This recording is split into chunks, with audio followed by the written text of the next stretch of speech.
Assalamualaikum warahmatullahi wabarakatuh. My name is Nur Izzati Husna binti Muhammad Sabri. I'm from Group DAF. Okay, my friends and I will be presenting about safety at work. Okay, for my part, I will be presenting about commitment of all employees at work. Okay, for the first, senior management.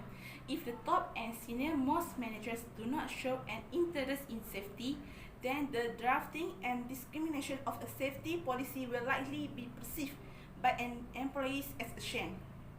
Here, I will show some examples of how senior management can demonstrate their commitment in the safety and health of their employees. Discuss about the ongoing event of our company. So all of the employees and all managers must distribute together. All of us must work together with the instruction. Okay? Number 2 is officers in charge of safety, where particular people are held responsible for safety and health of the workforce. It tends to be a more systematic approach to the problem of promoting proper practice. In this interview, I want to apply for a qualified safety officer. For our company sites, you must wear full sets such as helmets, coats, and boots. And the third one is role of individual workers in any organization. Safety and health program must get the message across to workers that they are jointly responsible for their own safety and health. It's fine to interact with the officer managers and tell him that I want to meet him on next week Tuesday at 3 p.m. for business meetings. Okay, Miss, not Miss Thanks. I leave, this Miss Zarina give you, and she said she would like to meet you on next week Tuesday. Okay, for this situation, the workers did not play the responsible because she did not pay attention and didn't give full information about what has been told.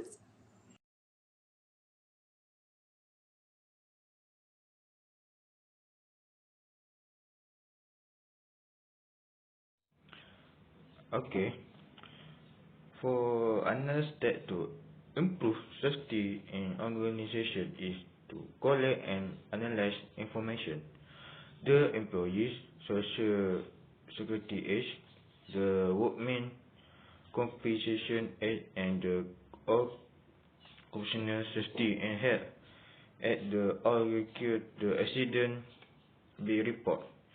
When a Malaysia employee is injured as a result of a work-related accident, the employer must to inform the society and social security organization within 48 hours of the occurrence. If a foreign employee is hurt, the labor department must be informed as well as the insurance company from which the employer.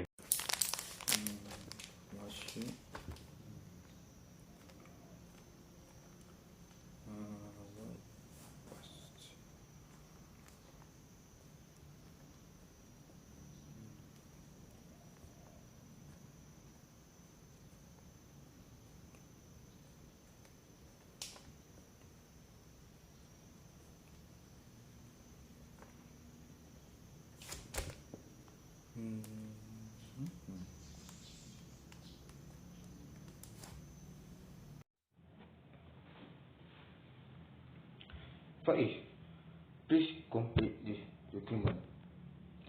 After you make the report or document, please keep the report or document carefully because it contains the information of all employees in my company. Please keep carefully and nobody won't know about the report. Yes, boss. Okay. I will to complete the report even tomorrow, because today very busy. And after I complete the report, I will to keep the report carefully, and I make sure the report is nobody can know about the content about the report, and especially the boss want to know about the report and me. Thank you, boss.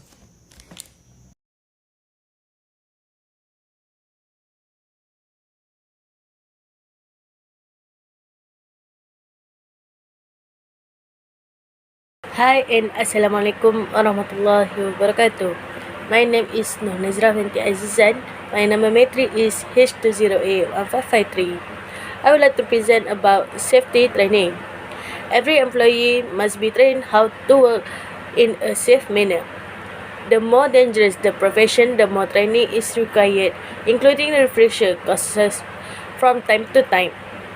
For fear of an accident, personnel in particular jobs may not be allowed to begin working unless they have received sufficient training. For example, forklift trucks may appear to be innocuous, but if not managed properly, they can cause serious accidents. The safety manager or consultant that specializes in safety management might conduct training in-house. Hi and Assalamualaikum warahmatullahi wabarakatuh. My name is Nur Nazra binti Azizan. My number matric is H20A1553.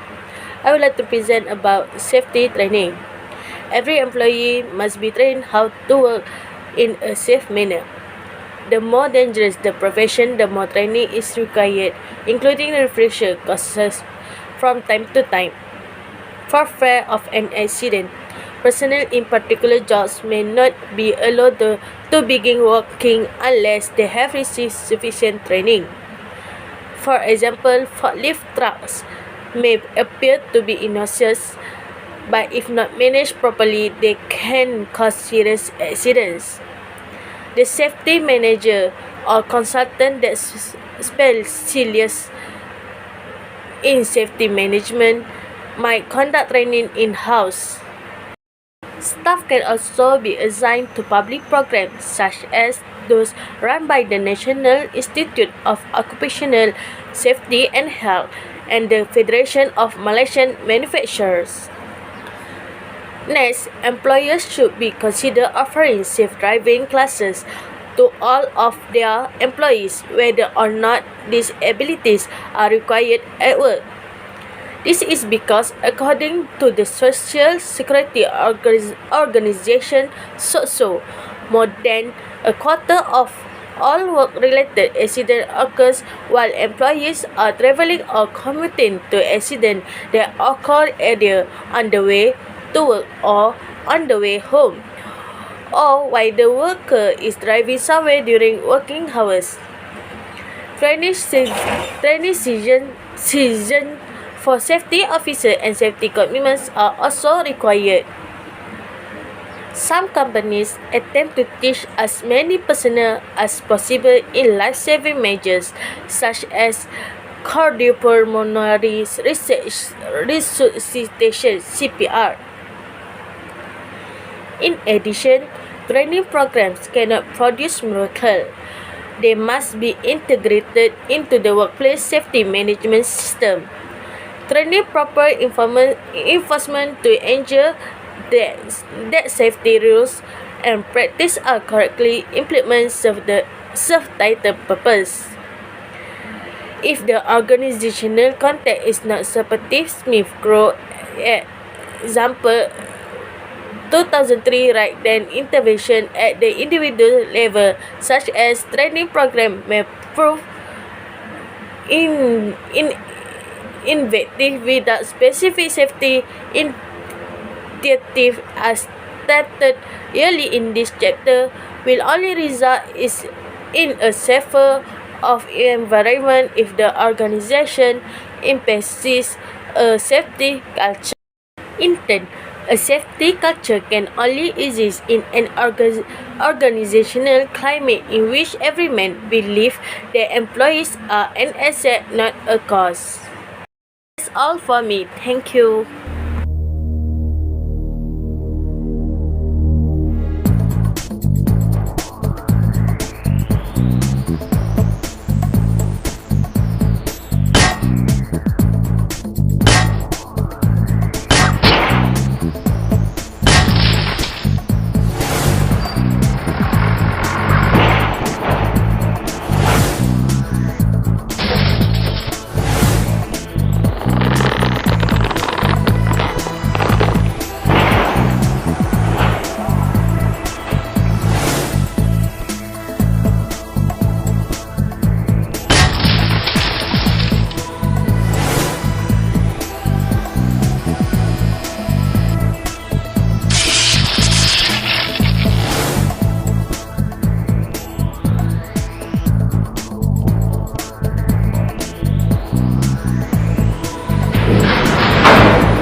Introduction, Safety and Healthy.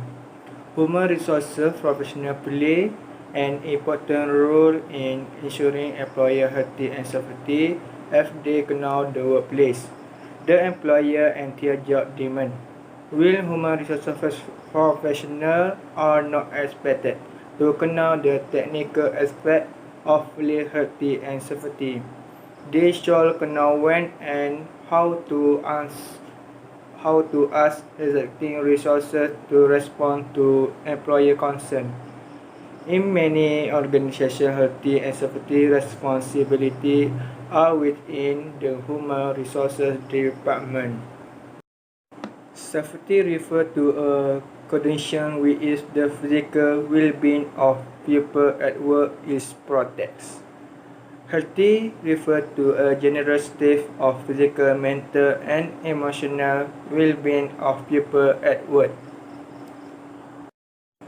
The general guidelines for integrating workplace health and safety in human resources management practice are preventing work-related injury and illness, maintain record of injury, illness, and work compensation, coordination, first aid training, and the provision of first aid to employer, forwarding advice to employer, and the employer is mentor of occupational health and safety.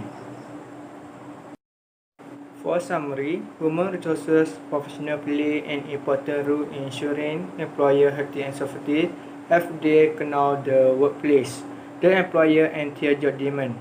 While human resources professionals are not expected to know technical aspects of workplace health and safety, they should know when and how to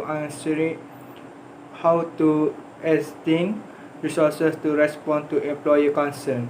In a large company, it is desirable to have full-time safety director in addition to analyst, engineer, safety inspector. The safety director serves as an innovator, advisor, and analyst. This short presentation will provide you with 7 simple steps to manage your work health and safety in your business. Getting started. Successful safety cultures are led from the top, where your actions and attitudes send a message to your workers that you are serious about their health and safety. Effective safety management in a workplace requires involvement from everyone to make it safe. To do this successfully, people need to understand their responsibilities and how they can meet them. Talking with your team. Effective consultation encourages greater awareness of issues and can lead to improved safety outcomes. Seeking workers' input when making decisions shows them that you take their health and safety seriously. This includes concerns about your workers' well-being, because mental health is as important as physical health. Follow up on your workers' suggestions and make improvements with a record of safety discussions. Managing hazards. Part of managing health and safety in your workplace is controlling the risks. To do this, you will need to accurately identify potential hazards. Having identified potential hazards, you'll need to first consider if they can be eliminated. If this is not possible, then consider the risks involved and put practicable measures in place to control them. Information, training, and supervising your team. Training, including workplace inductions, is one of the best ways to ensure that the people in your business are safe while at work. It provides workers with information about the potential risks associated with their work, the safety policies and procedures you have in place, as well as how to work safely and deal with emergencies.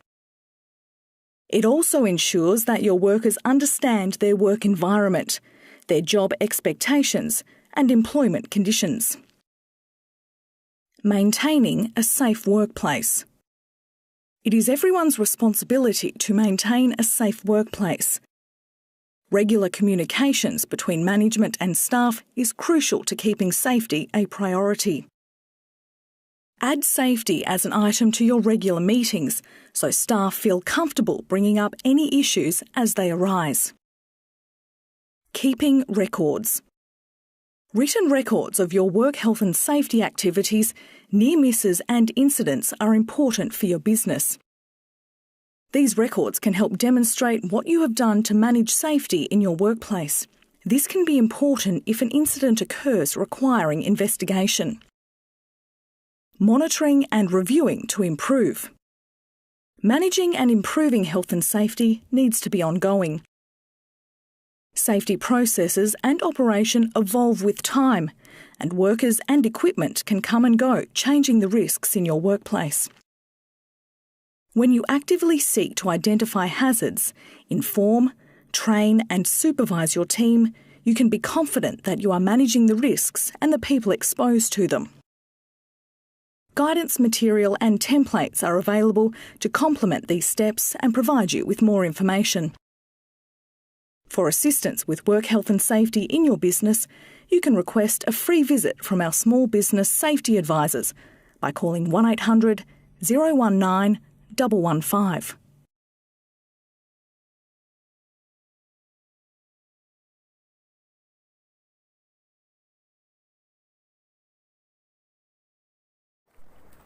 Assalamualaikum and good morning to my respectful lecturer. My name is Nur Aisyah Waina binti Muhammad Nur. In this presentation, I would like to present my part, which is incentive and reward scheme. For me, the most valuable asset for any organization is the employee. When employees get a proper reward and incentive at their workplace, that the business experience increase employee loyalty that only given to a certain group that perform. If the company has no incentive and reward, the employee will jump to the another company. First of all, we need to know the difference between reward and incentive. Incentive are the perks given to the employee by management. It can either be monetary or non-monetary. Either way, employees receive incentive according to their performance and achievement in the workplace. While rewards are taken gratitude given to the employee. Sometimes rewards are considered as incentive as well. However, rewards often come as a non-monetary. Human resource management rewards employees to achieve personal goals or improve the quality of work. Conclusion, incentive and reward scheme are not only important to the employees but employers as well. Assalamualaikum, hi. Hi, good afternoon. How are you? Good afternoon, sir. How are you, Waina? How are you, Waida? I'm good too. Okay, so as we mentioned in the previous meeting yesterday, both of you have will be receiving incentive and rewards for each of you have successfully reached the KPI for safety, and also incentive for you for being for being awarded as the staff of the month. So here is the gift as for reward for Miss Waida. I hope you will enjoy the perfume Christian Dior. Okay, so this is the incentive for Miss Waina for reach the KPI. So I hope both of you will strive and also will be successfully in the next time to come. Okay, so are you happy with the gift? Yes, of course. So you Thank can you. enjoy your incentive and also your rewards. So hope you all will be more passionate and have more what do we call a spirit to keep growing in your career and work hard and smart and diligent here. Okay? Okay, thank you, sir. Okay, most welcome. Most welcome. Thank you.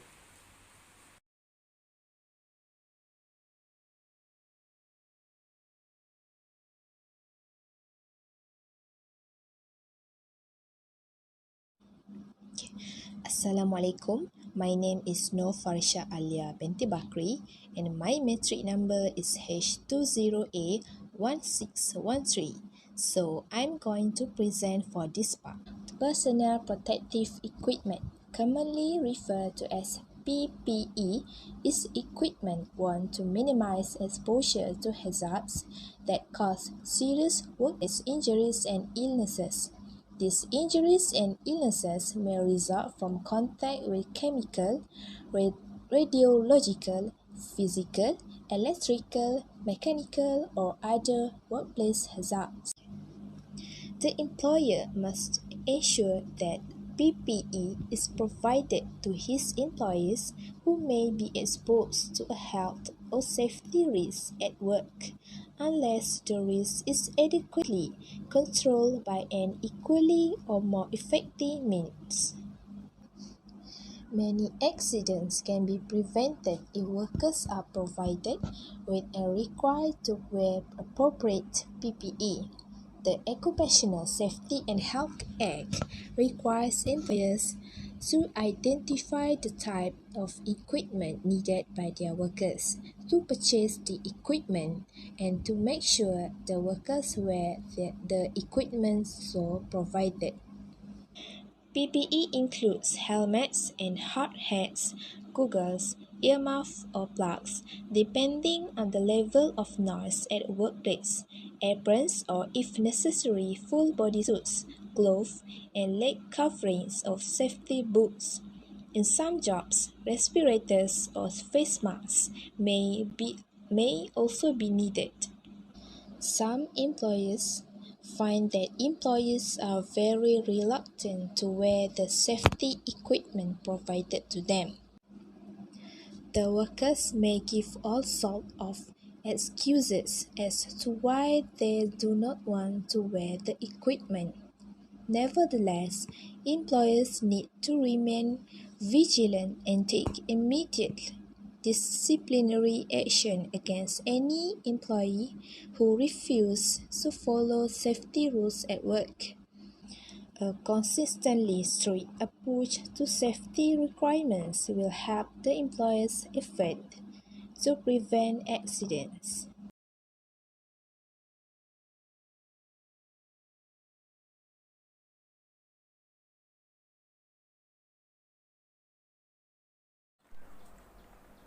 Assalamualaikum and good morning to my respectful lecturer. My name is Nur Aisyah Waida binti Muhammad Nur, and I will be explain about disciplinary system.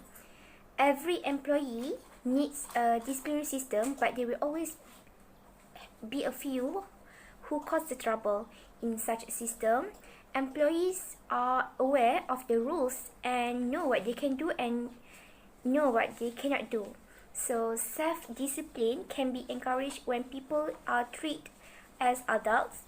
The term discipline is best understood as orderly conduct at work achieved by self-control and respect for agency rules. So every organization requires a disciplinary system employees who is fair and just. Organization cannot attain their objective without the discipline. Oh no, you have spilled the water. I'm sorry. What happened there? Oh my god. The water has spilled and make a very messy at your workplace. So, this is the example of the employee that did not follow the safety instruction at the workplace. For example, Miss Waida has accidentally spilled the water because of her fault. She has drink the water and put all the things at the workplace at their workstation at her workstation. So she may face the disciplinary action taken by me as the employer. Therefore, we should ensure our workstation or workplace clear so that we can focus when carry out our duty and our task assigned by our employer. That's all. Thank you.